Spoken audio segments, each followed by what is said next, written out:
저희가 성경 통독을 쉬지 않기 때문에 성경 통독 반을 계속하기 위해서 저희가 오늘 또 말씀을 계속 배우기로 했습니다. 그래서 오늘은 18번째 시간이고요. 지난 시간에 이어서 데살로니가 후서랑 또 사사기, 사사기에 대한 내용을 한번 또 정리해 보도록 하겠습니다.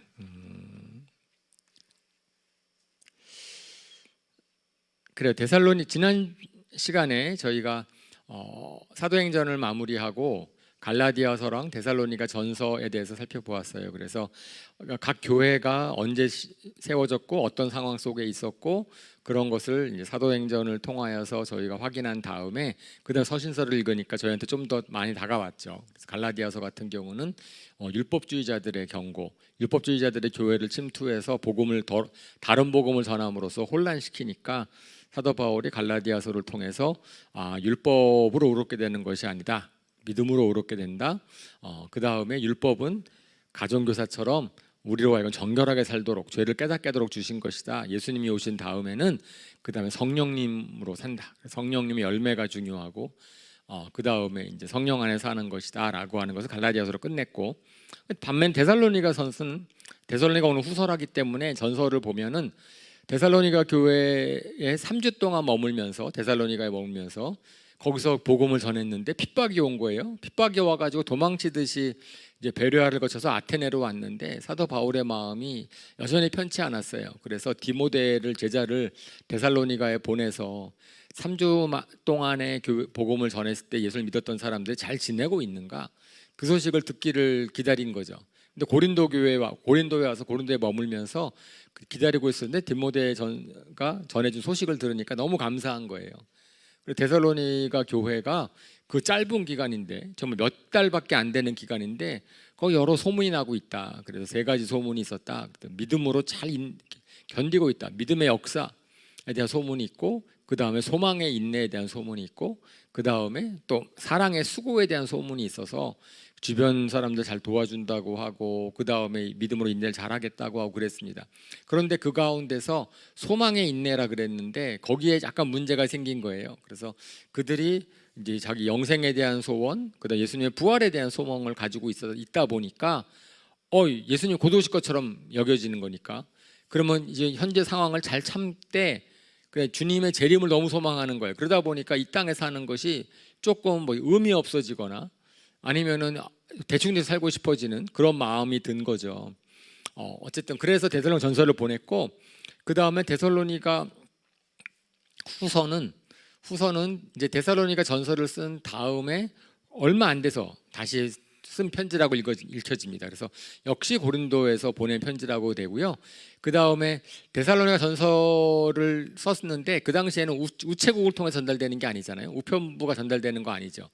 디모데가 와서 데살로니가 전서를 썼으면 분명히 누군가가 데살로니가 전서를 가지고 갔을 거예요. 데살로니가로. 그래서 그 편지를 가지고 데살로니가를 가서 데살로니가 교회에 편지를 전하고 나서 거기에서 다시 돌아온 사람들, 그들에 대해 물론 소식을 듣고 나서 그래서 이제 다시 한번 쓴 건데, 여기서 쓴 것이 또 역시 그 문제이죠. 그러니까 재림에 대한 소망, 그 불법자들에 대한 미혹, 이제 그런 것들에 대해서 이제 좀 경고할 필요가 있어서 쓴 거라고 생각이 됩니다. 그래서 데살로니가 전서랑 마찬가지로 데살로니가 후서도 처음에는 핍박 가운데서 인내와 믿음으로 잘 성장하고 있음에 감사를 드립니다. 그러니까 처음 인사말 겸 격려하는 말이죠. 그래서 분명히 그 당시에 바울을 핍박했던, 그리고 크리스찬들을 핍박했던 유대인들, 그 다음에 이방인들, 그런들로부터 잘 견디고 있음에 감사하니까 격려하고 응원을 하는 거고요. 근데 그들이 또 핍박 가운데서 예수님의 재림을 기다리고 있다 라는 소식을 들었는데, 아까 제가 좀 전에 말씀을 드리는 것처럼 우리 이제 말세론자들, 오늘날에 있어서 말세론자들이라는 말세주의자들이 하는 것들이 예수님이 곧 오신다고 하니까 직업 때려치고 어디에 모여가지고선 재림을 기다리고 다른 거 하고 농장 가고 이런 것들, 그러니까 좀 곧 오실 거라고 오해를 하고 일상생활을 소홀히 하는 사람들이 생겨나고, 그 다음에 이제 그런 것에서 보면은 또 항상 미혹해 하는 사람이 생기는 거예요. 우리 오늘날에 있어서 말세주의자가 있었는데 그 당시에 있어서 또 생기는 거죠. 그 당시에 있어서도 사람들을 미혹하게 해서 예수님이 재림하실 것이다, 곧 오실 것이다, 뭐 이런 식으로 거짓 가르침으로 미혹하는 사람들도 생겨납니다. 그렇기 때문에 재림 신앙의 바른 모습을 가르쳐주고 싶고, 그 다음에 이제 불법자들에 대한 그런 미혹을 경고하기 위해서 썼다라고 보여집니다. 그래서 특별히 데살로니가 후서에서는 이제 두 가지, 그러니까 불법자들에 대한 경고랑 불법자의 미혹에 대한 경고랑 그 다음에 이제 무절제한 사람들에 대한 경고, 두 가지를 더 강조할 필요를 느낀 겁니다. 그래서 마지막 때 말세에 불법자들이 나타나서 활발히 활동할 것이다. 사실은 저것은 예수님도 마태복음 24장에서 이미 말씀하셨고 경고하셨고, 요한 1서에도 요한 사도가 말한 게 있어요. 그러면서 그 당시에는 멸망의 자식이 아니면 적그리스도 뭐 이런 표현을 쓰는 거죠. 그러면서 이 사람네들은 자기가 가르치는 것을 갖다가 이제 강조하기 위해서 거짓으로 권위를 주장을 합니다. 거짓으로 권위를 주장을 하는데 이것은 율법주의자들이 했던 거랑 달리, 율법주의자들 같은 경우는 자기의 권위를 주장하기 위해서 바울의 권위를 무시하고, 그 다음에는 나는 베드로 사도로부터 권위를 받았다, 예루살렘 교회로부터 권위를 받았다라고 주장했던 거라면, 이 데살로니가는 달라요. 데살로니가는 자기가 권위자라고 했는데 자기한테 권위를 준 사람이 사도 바울이다, 사도 바울로부터 권위를 이양받은 것이다라고 주장을 하고, 그다음 하나님의 영으로부터 영을 받았다라고 주장하니까, 사실은 어떤 공동체든지 간에 좀 약간 이렇게 좀 더 나가는 사람들이 있잖아요. 사도 바울에 의해서 복음을 전한 사람들인데 그 중에서 몇몇 사람들이 뭐 성령 체험을 했다든지 뭐 어떻게 됐든지 간에 좀 더 나가가지고선 거짓으로 권위를 주장을 했는데, 그렇게 되다 보니까 이런 불법자들이 하는 공통적인 일들이 있죠. 하나님보다 자신을 높이는 거죠. 하나님보다 자신을 높여서, 사실은 예수님은 섬기러 오셨는데 이런 거짓 교사들은 이제 자기의 권위를 주장을 하고 자기가 높임 받기를 원하고 자기가 영광 받기를 원해요. 그러니까 이단 교주들의 특징이죠. 이단 교주들은 자기의 권위를 계속 높이려고 해요. 남들이 자기를 높여주기를 원하고 자기가 높임 받기를 원하고 자기 말이 하나님의 말처럼 권위가 있게 되기를, 인정받기를 원하고 그래요. 그래서 전통적인 가르침과는 다르게 가르쳐요. 그러니까 자기가 뭐 성경에 가르친 대로만, 사도 바울이 얘기한 거로만 딱 얘기를 하면 그러면은 자기 권위가 특별히 드러날 게 없잖아요. 사실은 그렇죠. 남들이 한 얘기, 남들이 다 아는 얘기를 또 하면 그거에서 자기의 권위를 드러나지 않으니까 뭔가 새로운 걸 가르쳐야 되거든요. 뭔가 새로운, 남들이 잘 모르는. 그래서 이단 교주들이 가르치는 걸 내용을 보면은 때로는 정말 터무니없는 이상한 걸 주장을 하는데 그것을 갖다가 믿는 사람들이 많아요. 근데 그런 것들은 왜 성경을 잘 모르니까, 성경에 있는 가르침을 바로 안다면 저거 좀 이상하다라는 것이 분별이 될 터인데 그렇지 않아요. 그러니까 사실은 그들이 가르치는 가르침, 새로운 가르침이라고 하는 것은 항상 성경이 말하는 것과 비교를 해야 되는 건데, 성경이 말하지 않는 것을 더 어긋나서 가르치는 거죠. 그러니까 저거를 보면은 이제 거꾸로 적용을 하면은 우리가 성경을 결국은 잘 알아야 돼. 성경을 알아야지 거짓을 분별하니까. 그래요. 그다음에 그들이 사람들한테 이제 인정을 받기 위해서는 능력, 표징, 거짓 이적을 행하기도 하죠. 저희가 가끔 가다가 나오는 모 교회, 만민 뭐 어느 교회라든지 뭐 어쨌든 그런 데서 보면은 아주 목회자들이, 그러니까 담임 교육자들이 앞에 나가지고 능력과 표적을 행하는 걸 갖다가 막 쇼를 하는 경우도 있단 말이에요. 때로는 성령의 능력으로 병이 고칠 수도 있는 이런 있을 수 있다고 생각을 해요. 근데 그것이 한 번으로 딱 끝나고 나면은 권위가 안 생기니까 그 다음부터는 이제 좀 짜고선, 아니면 이제 그런 걸 갖다가 더 계속 능력과 표징과 거짓 이적을 통하여서 사람들을 미혹해, 자기의 권위를 높이기 위해서 미혹해 하죠. 근데 실질적으로 저희가 알지만 모든 이적이 주님으로부터 온 것은 아니다. 만약에 이적을 쫓아 행한다고 한다면 미혹되게 되게 많을 것이다. 제가 전에 만났던 한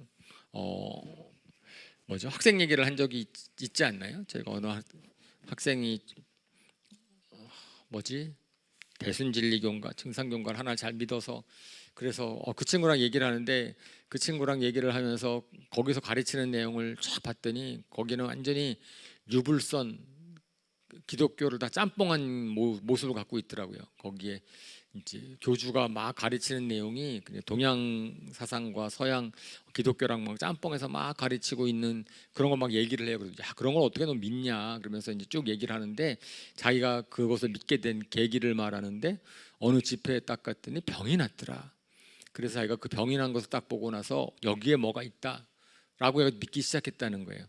그러니까 이런 표적, 이적 그러는 것들이 꼭 성경에서는 나타나는 거나 그 다음에 이제 하늘로부터 온 것이 아닐 수 있기 때문에 악한 영이 뭐 거기에 작동을 할 수도 있고 뭐 귀신 쫓아내는 것은 여기 여러 종교에서 불교에서도 귀신을 쫓아내기도 하고 뭐 이러니까 실질적으로 이런 표적은 중요한 아주 근본적인 게 아닌데 사람들이 거기에 잘 미혹이 되는 거죠. 그러니까 성경 말씀에도 권위를 둬야 되는데 그렇게 되고 그 다음에 실질적으로 미혹을 당하는 사람들을 보면은 뭔가 이렇게 바른 진리 가운데 거하는 것보다 좀 더 다른 기대가 있는 거예요. 그런 사람들의 기대를 갖다가 채워주는 거죠. 그래서 이 데살로니가 후서에서는 이런 불법자들의 미혹이 어떠한지 그걸 갖다 쭉 설명을 하고 있어요. 그 불법자들의 미혹을 갖다가 설명을 하고 있고 그것으로부터 너희가 분별해라, 미혹을 받지 말아라 라는 얘기를 하고 있고요. 이제 그 다음에 이제 두 번째 주제로서 데살로니가 후서에서는 무절제한 사람들. 그 무절제한 사람들은 어떤 사람들이냐면은 그 일을 게을리하는 거죠. 그냥 나는 이제 예수님이 곧 오실 텐데 여기서 뭐 열심히 하는 게 무슨 소용이 있느냐. 그런데 문제는 일을 자기가 안 하는 것에 안 하는 것도 문제긴 해요. 안 함으로 말미암아서 실질적으로 이제 남한테 피해를 끼치는 거죠. 내가 그 자리에서 열심히 하지 않으면 그러면 그 주변 사람들이 더 열심히 해야 되는 그런 피해를 끼치기도 하잖아요. 근데 우리도 보통 이제 예수님 믿고 나면은 그 영적인 영생 얘기하고 하나님의 나라 얘기를 하게 되면은 갑자기 세상 일이 의미가 없어지는 거예요. 세상 일을 내가 열심히 할 필요가 있는가? 세상 일을 열심히 해서 뭘 하지? 사실은 세상 일에 대한 의미 이거는 저희가 이제 일터 크리스찬 모임이라든지 성경적인 직업관에서 좀 배워야 되는 건데 우리가 세상적인 일도 열심히 할 수 있는 이유가 있다. 그것은 세상에 성공하기 위한 것이 아니고 사실은 세상에서 그 일을 하는 것을 통하여서 우리가 덕을 끼치고 세상에서 사람들을 만나고 텐트 메이킹을 하고 어쨌든 우리가 세상 가운데서 성경에서 원리대로 말한다면은 죽게 하듯이 하라. 노예한테도 그 종한테 얘기할 때도 너가 주인한테 섬기기를 죽게 하듯 하라. 주님한테 할 때 그렇게 불성실하게 하겠느냐. 그러니까 내가 예수님 믿고 영생 받았고 자유롭게 됐다고 하지만 우리 주인이 좀 까탈나온 주인인데 거기서 게을리하고 싶어지고 뭐 이렇게 하고도 싶지만 사실 성경적인 가르침은 그렇지 않잖아요. 그 주인에게 할 때도 예수님한테 하듯이 하나님한테 성실히 하라는 거예요. 그것을 욕먹지 말아라. 실질적으로 왜 그것이 하나님의 이름을 영광되게 하는 일이기 때문에 그걸 삶의 예배가 되는 것이고 거기에서 어쨌든 사람을 섬기는 것이고 우리가 복음을 전하고 사람을 만나고 뭐 이렇게 할 때 결국은 만나는 사람들은 직장에서 만나는 사람들인데 교회에 오면은 다 믿는 사람들이 오죠. 안 믿는 사람들을 만나는 곳이 직장인데 안 믿는 사람들 길거리인데 그곳에서 우리가 성실하게 하지 않으면 그 사람들한테 우리 말빨이 안 서는 거고 그 사람한테 영광을 내지 못하는 거죠. 그러니까 어쨌든 이게 일터 크리스찬 모임, 직장 크리스찬 직장관이 어떤 것이냐를 잘 배워야 되는데 아무래도 이제 갑자기 영과 속을 구별하기 시작을 하고 그 다음에 영적인 것이 아니면 다 의미가 없다 이런 식으로 얘기해 버리면 게을러지죠. 근데 거기 자기 먹을 것은 남에게 의존하고 말이에요. 그렇게 될 수 있어요. 그리고 어쩌면 잘못 가르침을 받을 수도 있고요. 그런데 그 무절제한 사람들이 일을 하지 않는 것도 문제지만은 또 나아가서 무슨 문제가 생기냐면 일을 만들어요. 그렇게 사실은 일을 하지 않고 남는 시간 동안에 뭐 하겠어요? 게을리면 뭐 하냐면은 생산적인 일을 하기보다는 남에게 간섭하고 뭐 하고 어쨌든 교회 짐이 되는 일을 하는 거예요. 그러니까 일을 무절제한 사람들은 자기가 자기 일에 게을리할 뿐 아니고 다른 사람 일에 참견하거나 뭐 하거나 어쨌든지 간에도 문제를 만들고 그럴 수 있는 거죠. 그러다 보니까 교회가 그 사람도 같은 교인이니까 또 그 사람들을 갖다가 또 먹을 것을 또 책임져 줘야 되고 사실은 그런 어려운 점이 생겨요. 그랬을 때 그들은 어떻게 할 것이냐? 글쎄 데살로니가 후서에서는 이제 그런 사람들에 대한 경고니까 그런 사람들이 있을 때 미움을 갖지 말고 타일러라 먼저 타일러라. 그런 사랑의 마음으로 타일러라. 타일러도 말을 듣지 않으면 어떡하라고요? 그럴 때는 친하게 지내지 말래요. 그들을 후원하지도 말고 친하게 지내지 말래요. 한번 무절제한 사람들이 있으면 무절제한 사람들을 만나서 사랑으로 타을르고 근데 말을 안 들어. 뭐 골선사는 말 안 들을 거 아니에요? 그러면 그들과 교제 끊어라. 그래 그것을 그들을 살리는 것이다. 그러니까 교회로부터 출교하라 뭐 이 정도의 법적인 절차를 하는 것이 아니고 그들이 깨달을 수 있도록 그래 교제를 잠시 끊어라라고 얘기를 하는 거죠. 그렇기 때문에 왜냐하면 교회가 나쁜 곳으로 물들지 않도록 하기 위해서는 때로는 엄격하게 때로는 이제 잘 해야 될 필요가 있다라는 것을 갖다가 데살로니가 교회에 이제 가르칩니다. 그래요. 이제 그 두 가지 내용이 이제 데살로니가 후서에서 좀 강조하고 있는 그런 메시지입니다. 그래서 데살로니가 전후서가 그렇게 서로 연결이 돼 가지고 이제 한 서신서를 이루고 있습니다. 그러니까 실질적으로 저희 교회 내에서 구제 같은 걸 할 때 사실은 어려운 분들을 구제해 주는 것 참 중요하지만 그 구제가 잘못하면은 그분들로 하여금 게으르게 만들거나 교회 의존적으로 되게 하는 것은 조심해야죠. 우리 믿음이 성장하는 데 도움이 되도록 구제를 해야 되는 거죠. 그게 쉽지 않더라고요. 저희가 경험을 좀 해보면 그냥 어떻게 그 한 사람 한 분 한 분들이 예수를 믿고 나서 정말 거기에 믿음대로 생활하도록 도울 것인지 구제를 안 하면 안 되고 해야 되고 하는데 어떻게 할 것인지 근데 때로는 무절제한 것을 잘 분별하는 것이 필요하다라는 겁니다. 오케이. 예, 그러고 나서 이제 저희가 신약만 계속하고 구약만 계속하면 좀 치우칠까봐 성경 통독의 진도는 구약과 신약을 갖다가 이제 왔다 갔다 합니다. 그래서 이번에 다 사사기로 들어갔어요. 우리가 지난번에 여호수아를 하면서 이제 여호수아서를 통해서 땅 찾기 하나님께서 약속하신 땅에 딱 들어갔는데 그런데 그때 결론이 뭐였냐면은 그래서 여호수아 살아생전에는 7지파가 땅을 분배받았어요. 5지파가 땅을 분배받았어요. 저쪽 요단강 동쪽의 3지파랑 그 다음에 요단강 넘어와서는 에브라임 지파랑 유다 지파가 땅을 받았고 그때 여호수아가 나이가 많아져서 여호수아 장군이 이제 돌아가시게 됩니다. 그러면서 아직도 땅을 찾지 아니한 7지파한테 가서 땅을 찾아라, 차지하라라고 얘기를 하고 그 다음에 이제 여호수아서가 유언을 하죠.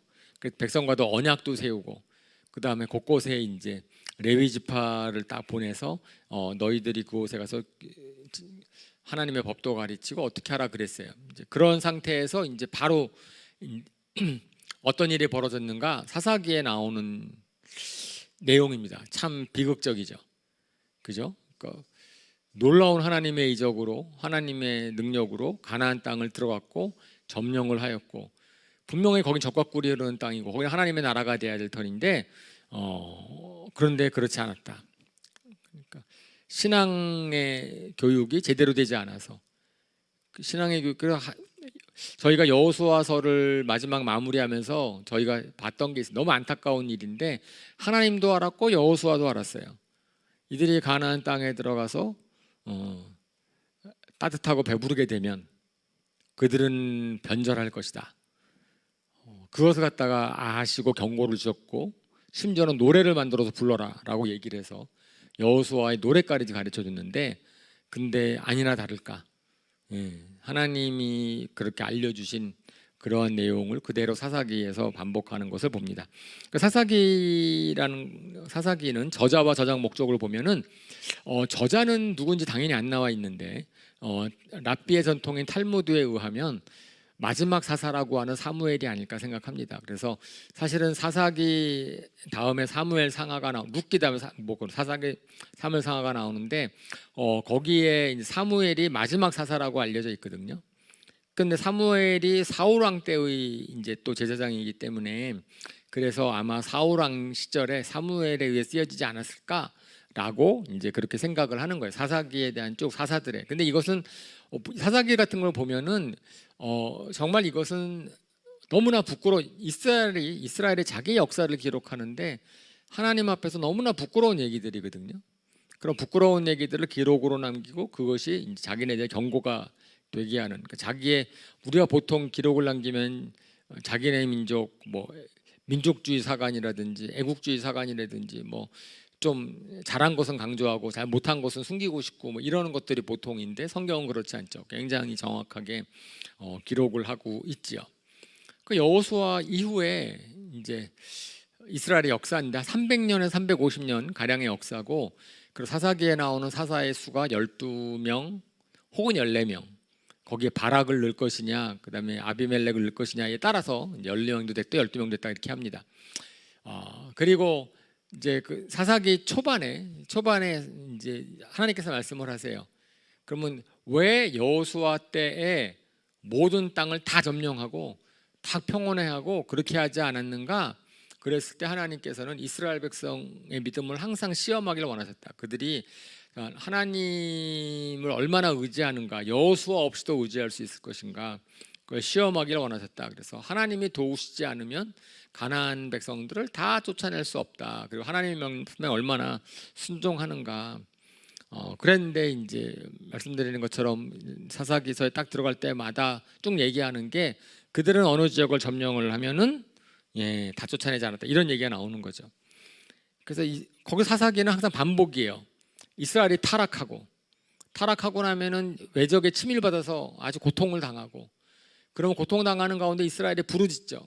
저희 좀 살려주세요. 그러면 하나님께서 사사를 보내서 구원해 주시고, 그 평온해지면은 또 타락을 하고, 그 타락하는데 걸리는 시간, 평온한 시간, 이거를 보면은 이게 계속 바뀌지만 어쨌든지 간에 평온한 시간이 지속이 되면은 타락한다, 뭐 이런 것들이 이제 이스라엘의 그러한 역사 가운데서, 사사기 역사 가운데서 증거가 됩니다. 근데 배경을 보면은, 그러니까 여호수아가 죽은 뒤에 이스라엘의 12지파, 아니 7지파, 땅을 분배받지 못한 그 지파는 땅을 점령했어야만 했어요. 그리고 가나안 거민을 다 전멸시켜야만 했습니다. 그런데 이스라엘은 불순종해서 다 쫓아내지 않았습니다. 거기서 뭐라고 되어 있냐면 부역군으로 삼았다라고 되어 있어요. 부역군으로 삼았다. 그러니까 제가 지난주 그때 여호수아서 할 때도 얘기를 했는데, 그죠? 사실은 자기가 땅을 점령을 하고, 보통 그 당시에 성을 점령을 하면은 거기에 남자들은 다 죽이고 여자들이나 아이들을 살려놓고 뭐 이런 짐승도 자기가 갖고 뭐 이렇게 하는 것이 보통인데, 가나안 거민만큼은 다 죽이라 그랬거든요. 여자랑 아이들도. 그런데 사람들은 자기가 갔을 때 보니까 다 죽이지 않은 거예요. 왜? 저들이 부역군이 되면 더 좋을 것 같거든. 저들이 가지고 있는 동물들도 우리가 취하면 좋을 것 같거든. 저들이 가지고 있는 걸 다 하면 좋을 것. 저게 그러니까 어떤 면에서는 정말 하나님의 말씀에 순종하지 않은 것일 뿐 아니고, 순종하지 않은 이유가 나의 유익이 되기 때문이라고 생각을 한 거죠. 그러니까 그들을 전멸시키는 것은 하나님의 심판의 대상인데, 우리가 전멸시키지 않은 나한테 유익이 되는 것이 있다면 순종하지 않았어요. 그죠?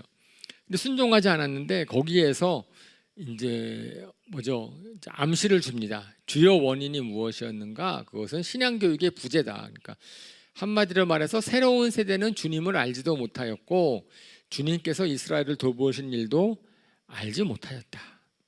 물론 경험은 못하죠. 그죠? 분명히 경험을 못하죠. 자기가 그 사건 이후에 태어난 사람이라고 한다면, 세대라고 한다면. 그런데 저 표현이 참 그래서 좀 생각해 볼 만한 것 같습니다.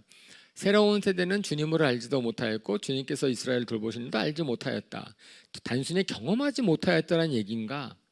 아니면은 윗세대가 그 여호수아의 세대, 그러니까 그 당시에 가나안 점령했던 세대가 그것을 갖다가 젊은 세대한테 충분하게 얘기하지 못했던 것일까? 정말 지식으로도 몰랐을까? 그렇고 잘 모르죠. 분명히 가르치려고 하긴 했었을 것 같아요. 그걸 안 가르쳤을 리는 없는데, 왜냐하면은 신명기도 말씀하고 여호수아도 얘기하고 막 그랬으니까. 그런데 저희가 부모로서 자녀들의 신앙 교육을 하는 거나 이제 이렇게 해보면 알지만 충분하게 가르치는 것은 정말 결국 쉬운 일이 아니다. 이것은 뭐 억지로 되는 것도 아니고, 그러니까 뭔가 그것이 얼마나 중요한지를 잘 몰랐지 않았을까. 아마 저는 저것이 여호수아 세대뿐 사사기 시대뿐 아니고 우리 세대도 마찬가지일 수 있다라는 생각이 듭니다. 우리나라로 따지면은 어쨌든지간에 우리 부모님 세대랑 우리 세대들까지는 그래도 교회에 대한 너무나 이제 어떤 면에서는 좋은 생각들도 가지고 있고 우리나라의 기여한 기여도 많고 이런 건데 아마 우리 아래 세대들 같은 경우 그걸 잘 모를 거거든요. 그러니까 세상의 가르침에 섞여버리면 잘 모를 것 같아요. 하나님이 어떤 분이시고 하나님 믿는다는 것이 교회가 어떤 것인지를 잘 모를 것 같아요. 그래서 저건 좀 조심해야 되겠다 이런 생각이 듭니다. 자, 저런 배경 가운데서 이제 그 반복되는 패턴이 일어날 때 하나님이 쓰신 사람이 누구냐면은 사사죠. 그 사사는 누군가? 사사는 젖지니까 영어로 다 젖지. 그리고 또 그 쇼페트라고 그냥 히브리 말로도 쇼페트 그러면은 재판관들, 통치자들, 지도자들 이런 뜻이라고 합니다. 그리고 70여 개는 크리타이라는 말로 번역이 되어 있다고 하는데 그러니까 저것은 군사적인 지도자일 뿐 아니고 행정적인 종교적인 재판관, 그러니까 뭔가 잣지니까 재판하는 거잖아요. 무엇이 옳고 그런 걸 재판하는 건데 실제로 사사기에서는 재판하는 내용보다는 군사적인 리더로서 구해주는 사람으로 나와요. 그러니까 사실은 잣지라고 하는 것은 하나님의 통치권, 하나님의 위임 통치를 하는 사람인데 하나님의 법을 가지고선 판단을 내리고 실제로 그들을 이끄는, 근데 실질적으로는 군사적인 지도자로서 많이 나오는데 저 사사는 하나님께서 그러니까 레위 지파랑 다르죠. 혈육을 통해서 정해진 사람이 아니고 특정한 인물을 특정한 기간 동안에 특정한 능력을 줘서 그래서 세운 사람들입니다. 그러니까 이건 인간적인 능력이 아니라 완전히 그 사람에 대한 이제 권위, 그 다음에 그 능력, 그 다음에 사명 이런 것들은 다 하나님이 주시는 거예요. 그러면서 사사기에서 계속해서 반복되는 내용이 뭐냐면은 주님의 영이 임한 사람. 그래서 우리가 이거 성령님에 대해서는 이제 몇 차례 얘기를 했으니까 아시죠? 우리는 거하시는 성령님이 있지만은 임하시는 성령님이 있다. 거하시는 성령님은 우리 안에 있으면서 우리로 하여금 정말 주님과 교제하게 하지만 임하시는 성령님은 어떤 거라고요? 하나님의 일을 하게 하는 거예요. 하나님의 사역을 위해서는 우리의 능력으로 할 수 있는 것이 아니니까 능력으로 임하시는 성령님 그랬을 때 사사들은 하나님의 영이 임함으로 말미암아서 놀라운 일을 행하게 하는 사람이죠.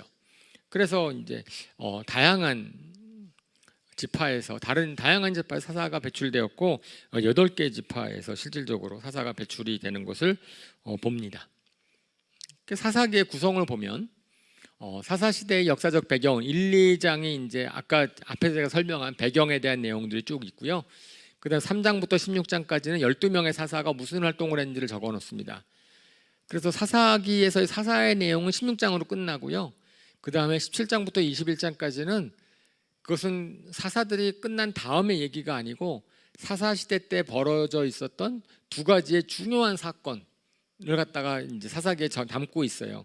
저것이 무질서와 종교적인 타락. 그 당시에 결론적인 겁니다. 결론적으로 그 시대가 얼마나 엉망이었는지를 보여주는 대표적인 사건.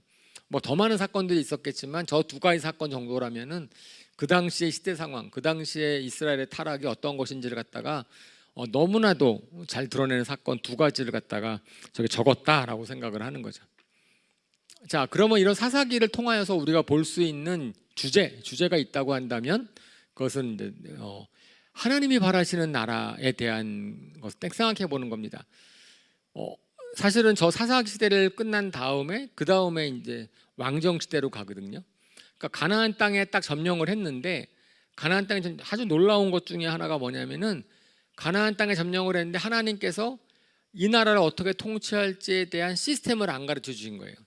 그러니까 주변 나라들은 다 시스템이 있어요. 주변 나라들은 다 왕이 있고 그래서 딱 있는데 이스라엘은 나라를 세우긴 세웠지만은 이 나라가 어떻게 이루어져야 되는지에 대한 시스템이 없었어요. 그러면은 왜냐하면 다른 나라랑 비교했을 때 다른 나라는 다 왕이 있고 행정조직이 있고 막 그런데 여기는 그냥 12지파가 나눠서 사는 거예요. 나눠서 살고 그러니까 실질적으로 여호수아나 신명기에서 본 거를 그대로 따진다면 하나님이 바라시는 것은 12지파가 따로 떨어져 살고 레위 지파가 흩어져 있고 흩어져서 성읍에 거하면서 하나님의 말씀을 가르치고 그리고 그들이 이제 어쨌든지 간에 종교적인 면에서 하나님의 대리를 제사도 지낼 뿐 아니라 율법도 가르치고 그러니까 레위 지파들에 의해서 말씀을 배우는 지방자치가 아니었을까.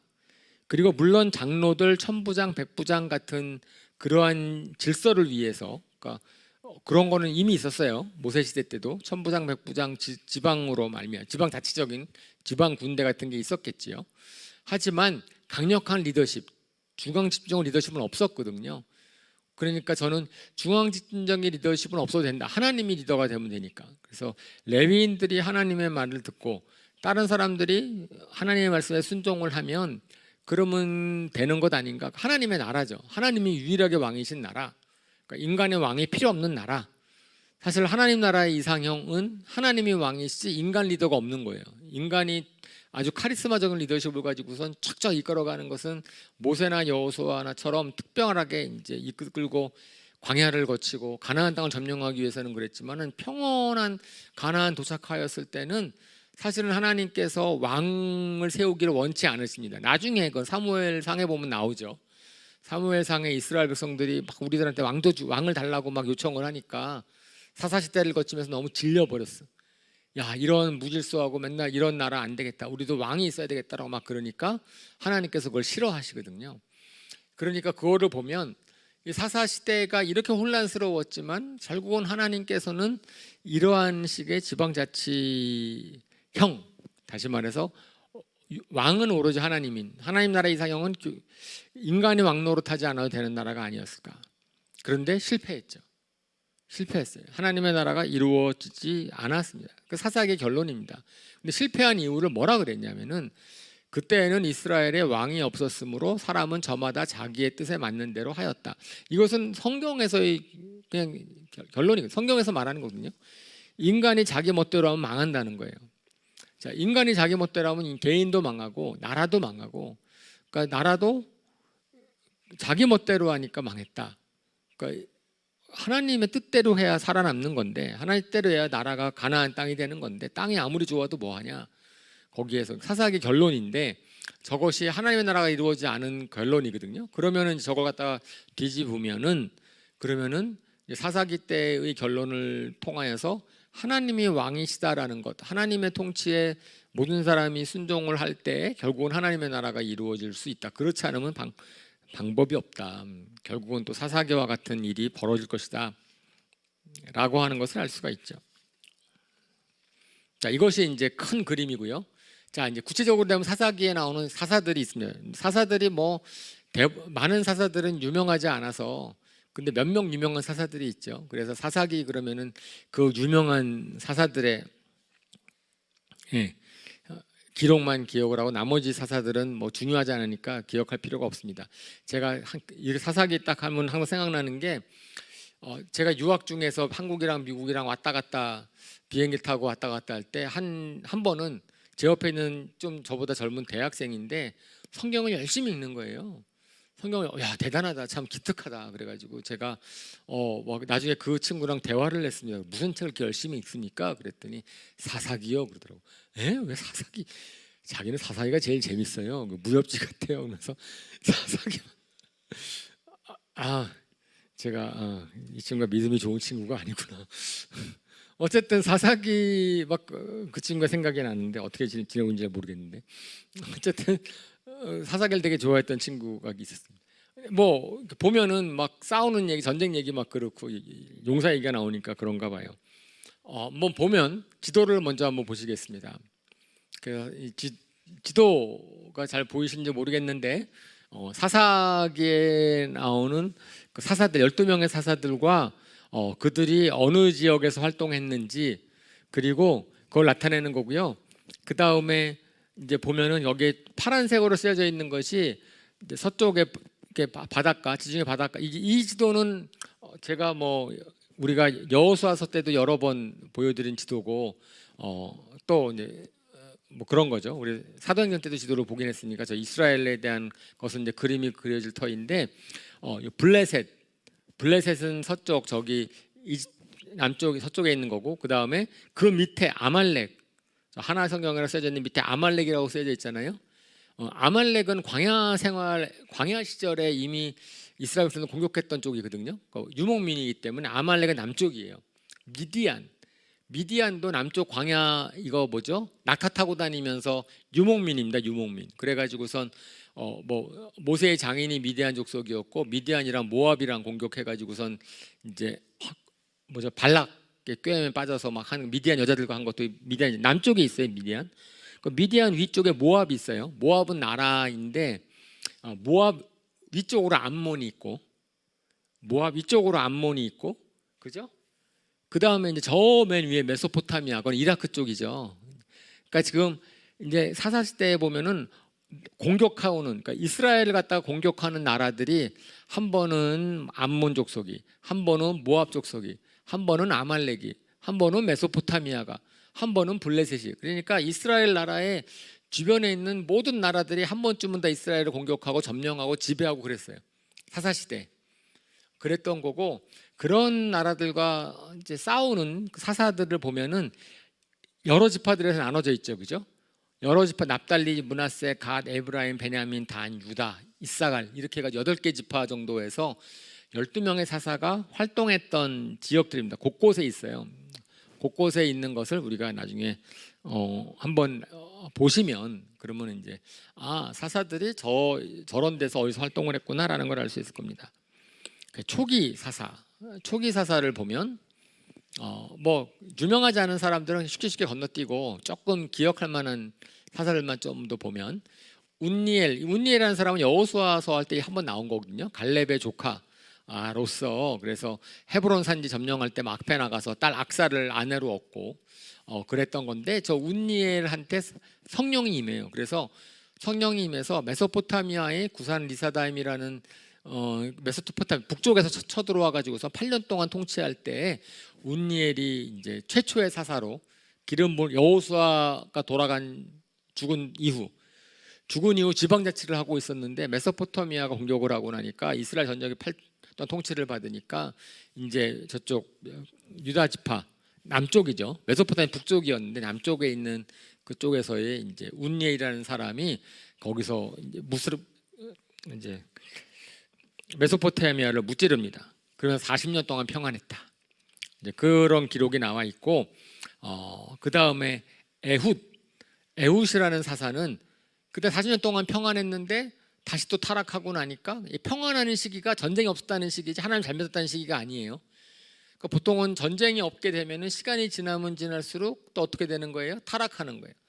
또 이방 신상을 섬기고 등 따쓰고 배수로 배부르면은 이제 딴 마음 품는 거예요. 하나님이 필요 없는 거예요. 사실은 너무 잘 살면 하나님 필요 없이 살다 오면은 너무 평안하면 죄밖에 안 짓죠. 아무 할 일이 없는데 하나님을 예배하지 않으면 뭐 하겠어요. 그러면 자기 쾌락을 쫓든지 그럼 죄를 지으니까. 그런데 그러다가 이제 모압 왕 에글론, 모압 왕이라는 모압은 남쪽이었어요. 남쪽에서만 공격을 합니다.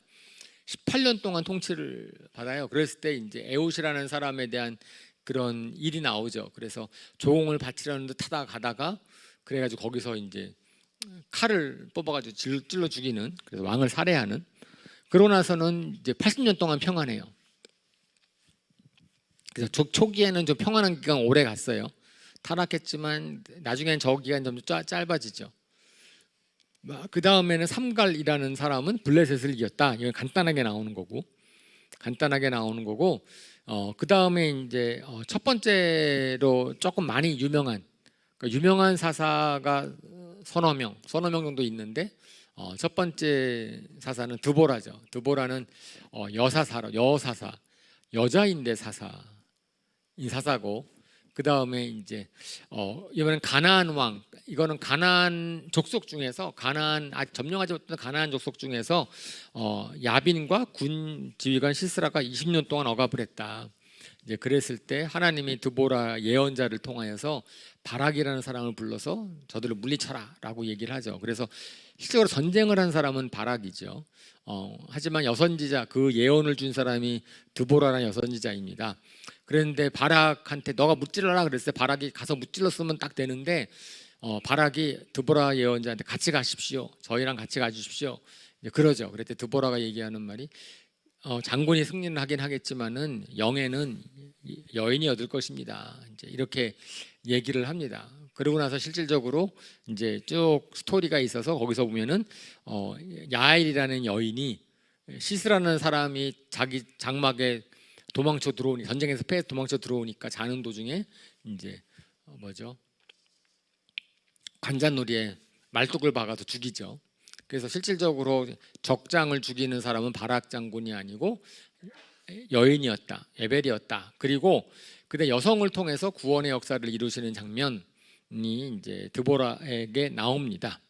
그러니까 실질적으로는 사사의 쓰임을 보는 거예요. 사사라는 분은 뭐 대단한 가문이 아니고 때로는 창녀의 아들, 나중에는 이제 그런 입다 같은 경우 또 그러는 거고, 그 다음에 이제 드보라 같은 여성일 수도 있고, 그러니까 하나님이 기름 부어 쓰시는 사람들을 보면은 신분이 고급 신분도 아닌 거예요, 그죠? 특별하게 어떤 조건이 있는 것도 아닌 거예요. 그 사람을 쓸만한 사람이라고 쓴 것도 아니에요. 그냥 그건 하나님의 전적인 주권이죠. 하나님이 누구를 어떻게 쓰실지에 대해서는 하나님이 주권적으로 역사하시는 거. 사실은 그 성경에서 보면은 구원의 역사는 하나님의 주권적인 섭리입니다. 우리가 할 수 있는 게 정말 없어요. 어느 사람을 쓰는지 누구를 쓰는지 그것은 하나님에서는 하나님이 보시는 계획이나 뜻이 있겠지만 우리는 알 수가 없으니까, 그래서 철저하게 하나님께 달려 있는 것이라는 걸 알 수 있죠. 자, 기드온이라는 사람한테 할 말이 참 많아요. 그래서 오늘 사사 중에서 삼손이 더 유명하긴 하지만 실질적으로 기드온이라는 사람이 조금 더 생각해 볼 게 많이 있습니다. 기드온이라는 사람은 일단은 이제 미디안 우리가 미디안이 남쪽에 있었어요. 동남쪽에 있어서 장막 쪽으로 해가지고서 미디안으로부터 구원, 그러니까 핍박을 받고 있었어요. 사람들이 막 이제 미디안이 유목민인데 한번 쳐들어오면은 그냥 다 약탈을 해고 다 가져가고, 근데 힘이 없으니까 지고 막 그러니까 사람들이 두려워했는데, 그래서 하나님께서 기드온을 부르십니다. 근데 기드온이라는 사람을 부르는데 이게 대단한 사람이 아니잖아요. 기드온도 이방신을 섬기는 사람이었어요. 그 아버지가 바알을 섬기고 있는 사람이었는데 하나님이 기드온에게 딱 나타나죠. 그 나타나가지고선, 근데 기드온은 처음 이제 하나님이 천사인지 모르죠. 하나님의 천사인지 모르는데 이제 하나님한테 이제 제사를 지내려고 탁 제사를 지냈더니 하늘에서 불이 딱 떨어지고 제단의 불이 하늘로 쫙 올라가면서 천사가 샥 같이 승천해 버리고 나니까 기드온이 내가 하나님을 보았는데 큰일 났다. 이제 그랬는데 자기가 근데 나를 죽이려고 했으면 이런 일이 벌어지지 않았을 것이다. 그래서 하나님의 천사를 보았는데 내가 살아났다. 하나님을 보았는데 내가 살아났다. 그런 것으로서 여호와 샬롬이라는 말이 나오죠. 그래서 샬롬, 평강의 하나님. 그러니까 하나님 안에서 평온하다라는 성경에서 나오는 장면은 이 기드온이 천사를 만나고 나서 이제 근데 하나님을 뵀는데도 자기가 죄 가운데 있는데 하나님을 뵀는데도 불구하고 이제 평온해졌다. 그래서 여호와 샬롬이라는 말이 거기 나오죠. 그리고 나서는 하나님께서 기드온한테 한 말이 바알의 신상을 허물어라. 내가 너를 쓸 터인데 너 하나님의 쓰임 받기 전에 너의 우상을 다 없애라. 아버지 집에 있는 바알의 신상을 제단을 허물고 아세라상을 찍어내서 그 아세라상으로 불을 지펴서 나의 제물을 바쳐라 라고 얘기를 해요. 동네 사람 난리가 났죠. 야, 우리가 섬기는 바알 신상을 누가 이렇게 했어? 막 그러고 났더니 아버지가 이제 아들 기드온을 갖다가 변호를 하죠. 그래서 이거 바알 신상 우리 아들이 그랬지만 바알 보고 직접 싸우라고 해라. 바알 보고 직접 싸우라고 해라라고. 바알이 정말 신이라고 한다면 바알이 직접 이제 우리 아들을 갖다가 어떻게 하라고 해라. 그랬을 때, 그러니까 이제 이 기드온이 여룻바알, 바알과 맞선 사람, 바알과 맞서 싸운 사람이라는 이름으로 여룻바알이라는 이름을 얻습니다.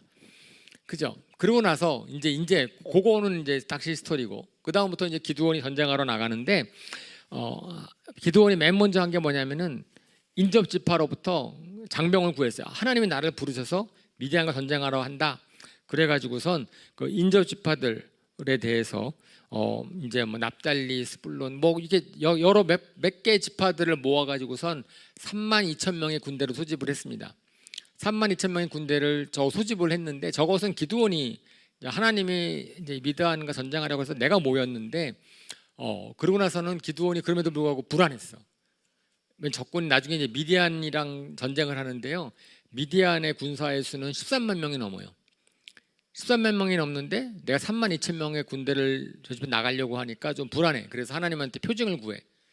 2번 표징을 구하죠. 그래서 자고 일어났을 때 뭐 이슬이 양털에만 있게 해주십시오.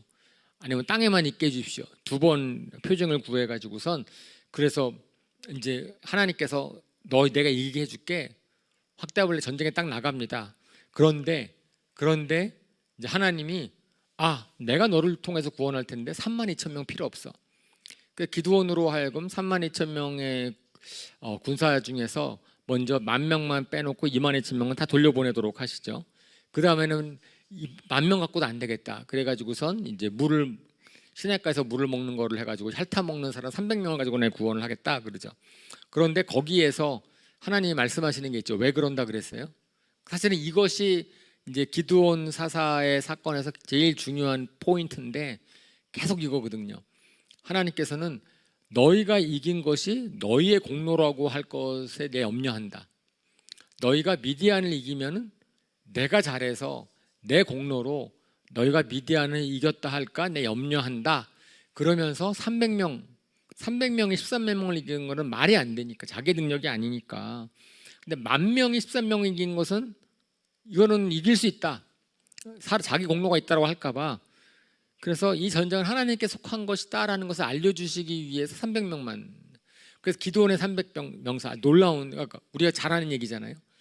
300명이 그러면서 이게 300명이 어떻게 이길 것인지를 하나님이 보여주시기 위해서 그래서 뭐 기드온으로 하여금 밤에 내려가 가지고선 그들이 하는 꿈 얘기 듣게 하고 그 다음에는 이제는 뭐죠? 결국은 야밤에 항아리 깨고 뭐 횃불 들고 주변에 포위해 가지고서 300명이 포위해서 그러니까 13만 명의 그 군인들이 서로 밤에 하나도 안 보이는데 전기불이 있었던 것도 아니고 갑자기 횃불 들고 막 적이 튀어나오니까 누가 적이고 누가 아군인지 몰라 서로 찔러 죽이죠. 미디안 사람들이 서로 찔러 죽여가지고선 이제 혼비백산하고 도망가고 그래서 이기죠. 근데 그들이 도망가니까 이제 그때부터가 이제 또 하나의 2번째 사건이 나옵니다. 거기서 딱 끝나면 좋은데 기드온이 300명 갖고선 다 이겨가지고 평온했다라고 나오면 정말 은혜스러운데 이제 그 다음부터의 일이 또 사사기에 기록되어 있어요. 기드온이 뭐냐면은 쫓아가는 미디안 군사들을 다 죽이기 위해서 또 지파들을 동원을 합니다. 지파들을 다 불러가지고 우리 저들 쫓아내 나가자. 그래서 300명이 이겼는데 다시 에브라임 지파랑 다른 지파 사람들을 갖다가 동원해요. 그래서 요단강 동편까지 쫓아갑니다. 동편. 그러니까 요단강은 전쟁은 요단강 서쪽에서 했는데 그 미디안이 도망가고 나니까 요단강 동편까지 도망가요. 그러니까 미디안 군대를 추격하여 갑니다. 그러고 났더니 그 중에 도망가는 것 중에서 이제 미디안의 군대 장관 2명 갖다가 에브라임 지파 사람들이 죽이거든요. 그러니까 에브라임 지파 사람들이 죽이고 난 다음부터는 기드온이랑 실랑이를 합니다. 뭐라 그러냐면은 처음부터 우리를 부르지. 왜 처음에 우리를 부를 때 빼놓고 있다가 너희가 전쟁에서 이긴 승리를 한 다음에 왜 우리를 참여시켜서 그러느냐 그랬더니 기드온이 뭐라 그러냐면은 야 그래도 당신네들이 군대 장관 죽이지 않았느냐. 당신네들의 공이 더 크다 우리보다. 무마해요. 그러니까 무마해가지고 에브라임 지파 사람들을 갖다 돌려보내죠. 그 다음에 동쪽으로 가서 막 가는데 거기에 있는 숫곳이라는 곳이랑 분이엘이라는 곳 거기는 우리 같은 편이에요. 그러니까 그러니까 유대 편, 므낫세, 갓, 루벤 어쨌든 이쪽에 있는 우리 편 사람들인데 나와서 같이 도와서 저 미디안을 치자 그랬을 때 숫곳이랑 분이엘에 있는 사람들이 거절을 해요. 막 거절을 하고 나니까 우리가 너희 다시 돌아올 때 너희가 이제 찔레랑 뭐로 가시로 너희를 칠 것이다 이런 얘기도 하죠. 그러니까 이 얘기는 뭐냐면은 결국은 이기긴 이기는데 기드온의 300명사로 하나님께서 딱 할 때까지는 아주 은혜스럽고 잘 끝났어요. 근데 그 다음부터는 이게 뭐죠? 좀 걸리작거리는 거예요. 이렇게 서로 협력하지도 않고 화합하지도 않고. 그런데 거기에 있어서의 핵심 밑에 깔려 있는 게 뭐냐면은 공로 싸움이에요. 그래, 공로 싸움. 어떤 면에서 그래서 어떤 해설하는 사람들은 그럽니다. 그러니까 하나님께서 기드온으로 하여금 미디안을 쳐서 이제 자유케 하긴 했지만 뭐 요단강 동편까지 가가지고 그들을 쫓아가라고까지는 안 하셨던 것 같다. 그러니까 기드온이 거기까지 좀 뭐죠? 그러니까 기드온도 이게 자기의 이름을 높이고 싶은 자기 거가 있는 거란 얘기죠. 하나님이 쓰임 받았긴 했지만. 그래가지고 사실은 기드온이 뭘 하냐면은 미디안의 두 왕을 죽인 다음에는요, 금장식을 다 모으라. 미디안 사람들 갖고선 귀고리 같은 금귀고리를 다 모으라 그런 다음에 다 모은 다음에 그것으로 뭘 만드냐면 에봇 우상을 만듭니다. 금장식을 취해서 에봇 우상을 만들어요. 에봇이라는 건 뭐냐면은 에봇이라는 것은 그러니까 제사장이 입는 옷이에요. 그리고 에봇은 굉장히 귀한 옷으로 만듭니다. 제사장들이 입어야 되는 거예요. 그런데 그 제사장들이 입고선 에봇 옷을 입고선 판결하는 데 쓰고 제사장이 굉장히 중요한 옷이거든요. 그런데 그것이 우상이 돼서 그러니까 에봇이 있으면은 거기에 하나님이 같이 있는 거고, 그래가지고선 뭐 하나님이 특별한 도우심을 준다라고 해서 에봇 자체가 우상이 돼버린 거예요. 그러니까 금으로 에봇을 만들어 놓고선 그것이 우상시하는 것이 된 거죠. 그러니까 기드온이 미디안을 이길 때 있어 여러 가지 처음에 그러니까 하나님이 경고한 것부터 시작해서 경고한 거랑 다르게 결국은 일이 전개되는 과정을 보면은 결국은 하나님의 전쟁을 자신의 전쟁으로 만들면, 이거 하나님의 전쟁인데 자신의 전쟁으로 만들려고 했었을 때 항상 문제가 생겼다라는 거죠. 여러 가지 문제가 생겼고, 실질적으로는 기드온이 바알을 여룻바알이라는 이름을 가지고선 사사 역할을 했는데, 기드온이 죽은 뒤에는 다시 바알을 섬기고, 그 다음에는 그 뒤에 나오는 더 끔찍한 사건이 있잖아요. 아비멜렉이라는 사람이, 그러니까 기드온이 자기를 구원하니까 사람들이 기드온의 아들들을 통해서 이제 통치권을 주려고 했더니 아비멜렉이 야 70명 기드온이 70명이나 아들이 있으니까 70명이 다스리는 게 좋으냐, 첩의 아들은 내가 다스리는 게 좋으냐, 혼자가 다스리는 게 좋지 않느냐, 그래가지고 아비멜렉이 기드온 아들 70명을 다 죽이고 한 명 도망가죠. 이제 그 다음에 이제 또 세겜이라는 사람들과 다투게 죽고 그러니까 이런 자세한 것은 뭐 사사기에 나와 있으니까 보시면 되는데, 그러니까 큰 줄기들을 보면은 어쨌든지간에 사사를 통해 사사 한 명 한 명들이 다 뭐죠? 정말 믿음의 사람이라든지 신앙의 사람인지 그렇지 않다는 걸 알 수 있어요. 삼손은 더하죠. 입다도 마찬가지고 그 사람 한 사람들이 이미 뭐죠? 이방 풍속과 이방 문화와 자기 것에 사로잡혀 있는 사람이에요. 그럼에도 불구하고 하나님이 이스라엘을 긍휼히 여겨서 그 사람을 통해서라도 이스라엘을 구원하고 싶어 하셨다. 평온을 주고 싶어 하셨다. 왜냐 그들이 이제 회개한다고 하니까, 특별히 입다해서 그러잖아요. 그 다음에 이제 기드온 이후에 짧게 언급된 사사들에 대한 게 있어요. 뭐 여기에 돌라, 야일, 입산, 엘론, 압돈. 저거는 뭐 저 사람들은 저도 성경을 여러 번 읽었지만은 저 사람 이름 기억 못합니다. 이런 사람이 있었어? 엘론? 엘론이 사사인지 뭐 압돈이 사사인지 뭐 이런 기억도 잘 안 나는. 성경에는 그런 사사가 있었다라고 몇 년 동안 평온했다라고 되어 있고 뭐 기록이 없어요. 저 어떤 사람들은 뭐 아들 30명, 딸 30명, 뭐 자녀 70명의 자녀를 두고선 뭐 나귀를 타고 다녔다 뭐 이런 얘기나 좀 있지 뭐 특별한 건 없는데, 어쨌든 이런 짧은 사사들이 좀 있고, 근데 저희가 추측컨대 봤을 때 사사들이 정말 믿음으로 본이 되거나 그러진 않았던 것 같아요. 또 그 다음에 입다라는 사람을 보면, 입다라는 사람은 암몬 사람이 16년 동안 길르앗 지방, 이건 요단강 동쪽입니다. 요단강 동쪽에 길르앗이라는 곳을 억압을 했는데 하나님이 막 구해달라고 그러니까 하나님 안 구해준다 그랬어요. 야 너희가 지금까지 계속해서 그렇게 나를 배반하고 이방인 성격으로 했는데 내가 억압 안 도와준다. 그러니까 이제 길르앗 사람들이 어떻게 하냐면은 이방 신상을 다 버리고 이방 다 버리고 그리고 주님만을 섬기겠다고 하고 막 그리고 비니까 우리 하나님은 긍휼의 하나님이세요. 회개하고 요청하면은 외면하지 않으시죠. 그러고 나니까 처음에는 안 구해줄게 그러다가 막 회개하고 그러으니까 하나님께 구원을 받기 위해서는 이렇게 해야 돼. 하나님이 안 구해줄게 그래도 아이고 우리 회개하고 주님밖에 없습니다. 주님이 도와주시라고 하면 하나님은 도와주시죠. 긍휼이 풍성하신 하나님이시기 때문에 회개하는 자의 기도를 이제 외면치 않으시죠. 그래가지고 입다를 통해 가지고선 길르앗으로부터 구원하시는데 입다가 쓸데없는 서원을 하죠. 하나님이 저를 구원해 주시면, 저를 전쟁에 이기해 주시면 전장에서 돌아올 때 맨 먼저 저를 환영하는 사람을 하나님께 제물로 바치겠습니다. 아니 이거는 정말 성경에 나와 있지도 않은 건데 그 당시에 이방인의 관습, 이방인의 사상에 영향을 받았다라고밖에 할 수가 없는 그런 서원을 하죠.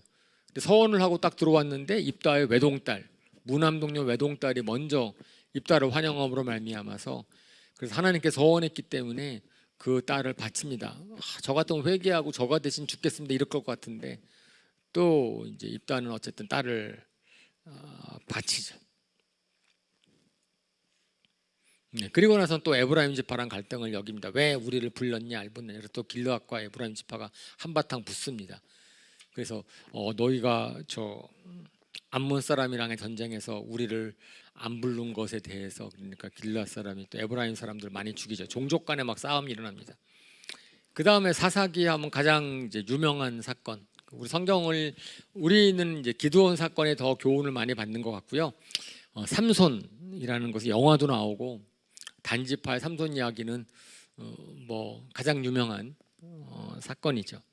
40년 동안 블레셋의 지배를 받는데 삼손은 하나님으로부터 바쳐진 나실인으로 택함을 받습니다.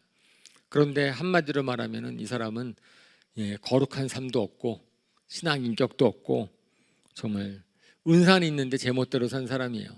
근데 놀랍게도 하나님은 그런 삼손을 쓰셔서 블레셋으로부터 구원하기를 원하셨다. 나실인의 의무를 다하지 못했고 그리고 처음부터 이 블레셋 여인 2명의 관계가 있죠. 첫 번째 딥나라는 블레셋 여인과 결혼을 하는데 딥나라는 사람의 블레셋 여자랑 결혼을 하는 과정 가운데서 블레셋 사람이랑 다투죠. 그래서 블레셋 사람들 갖다가 많이 죽이고 그렇습니다. 그러고 나서 이제 뭐 이런 얘기들이 영화로도 만들어지고 막 하니까 익사이링하지만 저희는 오늘 뭐 그런 얘기들을 할 이유는 없을 것 같아요. 그러니까 들릴라를 또 사랑을 해가지고 이게 삼손과 들릴라, 삼손과 데릴라 뭐 이런 얘기들. 그래서 들릴라한테 사실 딥나라는 여인이랑 먼저 결혼을 했고 들릴라랑은 뭐 이건 결혼을 했는지 안 했는지 나오지도 않지만 어쨌든 들릴라를 사랑을 해가지고 거기에 있다가 들릴라로 하여금 뭐죠? 삼손의 힘의 근원이 무엇인지 들릴라는 힘의 근원을 밝히고 머리털이 잘리면서 이제 힘을 잃어버리고 그래 두 눈이 뽑히고 블레셋에 잡혀가가지고서 놀림감을 당하고 그러다가 마지막에 하나님께 회개하고 간구했더니 하나님 한 번만 더 힘을 주십시오. 머리털이 자라나서 그래서 뭐 블레셋 신전을 갖다가 같이 두기둥을 갖다 무너뜨림으로써 야 저거는 뭐 정말 믿어지지 않는 힘, 저럴 수 있을까? 뭐 생각이 되는 힘으로 살아생전에 죽은 사람보다 삼손이 죽을 때 죽인 블레셋 사람이 더 많았다. 3,000명의 거기 사람들이 다 신전에 몰린 사람 다 죽었다. 뭐 이런 얘기로 나옵니다. 그죠? 그런 사건이 있었고 그리고 이제 오늘 마지막으로 읽은 사건은 미가와 단지파에 대한 사건입니다. 그런데 저것은 저는 이제 아까 참 말씀을 드렸다시피 16장까지 삼손까지 있어서 사사에 대한 영웅담 같은 영웅담도 아니죠 사실은. 어쨌든 그런 기록이 다 끝난 다음에 사사기의 결론 같은 일이죠. 결론 같은 일인데 그 당시의 상황을 잘 드러내주는 두 사건이 사사기에 기록되어 있습니다. 근데 첫 번째로 보면 첫 번째 미가와 단지파에 대한 얘기를 보면 그러면은 이것은 그들이 얼마나 하나님의 율법을 잘 몰랐는지 레위인들이 얼마나 사실은 하나님께서 이제 하나님의 나라에 있어서 가장 중요한 것들이 레위인이 가서 제사를 지내고 그다음에 율법을 가르치고 종교적으로 새롭게 하도록 되어 있는데 사실은 레위인들이 역할을 잘 충실하게 하지 못함으로 말미암아서 아주 엉망이 된 사회의 에피소드입니다. 첫 번째 미가의 집에 미가라는 집에 개인 신당이 있었고 에봇도 있고 드라빔도 있고 드라빔 같은 경우는 작은 목재 같은 거로 만든 그런 우상 같은 거래요. 그래서 집집마다 있는 거. 아까 에봇은 제가 말씀을 드렸죠. 에봇은 제사장이 입는 옷인데 그거 에봇 자체를 갖다 우상시하는 거예요.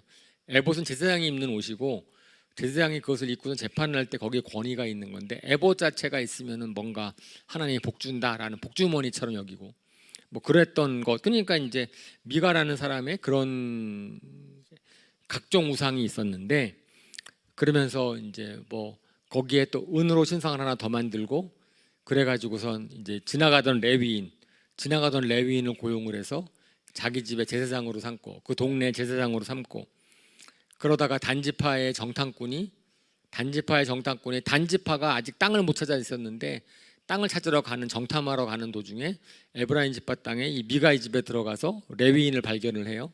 그리고 레위인을 발견을 해가지고선 먼저 라이스로 가는 일의 형통함을 물어보고 그 다음에 형통 하나님이 가라 그러신다. 그러니까 이제 갈 때 너도 같이 가자. 그래서 미가 집에 있는 모든 은신상이랑 그 다음에 레위인을 데리고 그 다음에 쳐들어가서 라이스를 점령을 한다라고 하고 그곳에 가서 자기 신상을 또 섬깁니다. 그러니까 이 에피소드는 뭐냐면은 사실은 뭐죠? 레위인을 제사장으로 삼아야 된다라고 하는 것 그것 하나 그리고 제사장 레위인을 통해서 하나님의 뜻을 묻는다. 사실 그것만 남은 거예요 지금. 그것만 남았지 그 외에 나머지 다른 이게 뭐죠? 하나님은 어디서 섬겨야 되는지 우상을 섬기면 안 되는지 뭐 안 되는지 그런 건 다 잊어버렸어요. 몇백 년이 지나면서 이거 저희가 볼 때 뭐 이거 어떻게 이럴 수가 있어 이럴지 모르지만은 뭐죠? 사사 시대에 들어가서 이게 100년, 200년, 300년 동안에 일하라 그랬거든요. 그 동안에 실질적으로 정말 모양만 남은 뭔가 이상. 그러니까 에봇이라는 것도 그렇고 레위인을 제사장으로 삼는 것도 그렇고 뭐도 그렇고 하지만은 핵심은 다 빠져버린 신앙이 너무나 뒤죽박죽이었고 사실은 그들이 무엇이 잘못됐는지도 모르고 그리고 하나님한테 물었다. 그 제사장을 세워야 된다. 그 자기 제사장이 이제 자기 신상을 통해서 하나님을 잘 섬기는 거로 뭐 이런 거죠. 그러니까 이제 다음 주에 이제 사사기 아직 안 끝났죠. 하루 더 남았죠. 하루치 더 남았는데 거기에 더 끔찍한 사건이 나오죠. 정말 사사 시대 이런 일은 있어서도 안 되고 있을 수도 없는 일이 마지막 사건 하나가 내일 마지막에 읽으실 거고 사사기가 그렇게 끝나는데 그러니까 우리가 사사기를 보면서는 하나님의 말씀을 모르는 세대 그죠? 조상들은 얼마나 신실했든지 저희가 특별히 가정의 달 어린이달 지난주에 설교도 하고 이렇게 했지만 부모가 신앙이 좋다고 자녀들이 신앙이 좋은 게 아니고 그죠? 하나님의 복을 줬다고 해서 자녀 세대가 복 받는 것도 아니고 자녀 세대들 어떤 시대든지 간에 하나님의 말씀을 얼마나 경청하는가 하나님 얼마나 경외하는가에 따라서 이제 결정이 되어지는데 이럴 수 있다. 이스라엘처럼 이렇게 될 수 있으니까 저희 이제 사실은 신약 시대 교회는 그럴 수가 없잖아요. 교회. 그래서 저희가 이제 하나님의 말씀을 충실히 여기고 또 성령님 하나님을 왕으로 모시는 정작 하나님의 나라가 이제 신약 시대의 교회이죠. 그러니까 저희가 이런 사사기를 보면서 경고를 받고 우리가 더욱 더 오늘 또 특별히 찬양한 것처럼 거룩하게 정결하게 주님을 섬기는 자가 되어야 되겠다라는 생각을 하게 됩니다. 네, 이렇게 오늘 사사기 정리하도록 하겠습니다. 혹시 질문 있으신가요? 네, 우리가 기도하시겠습니다.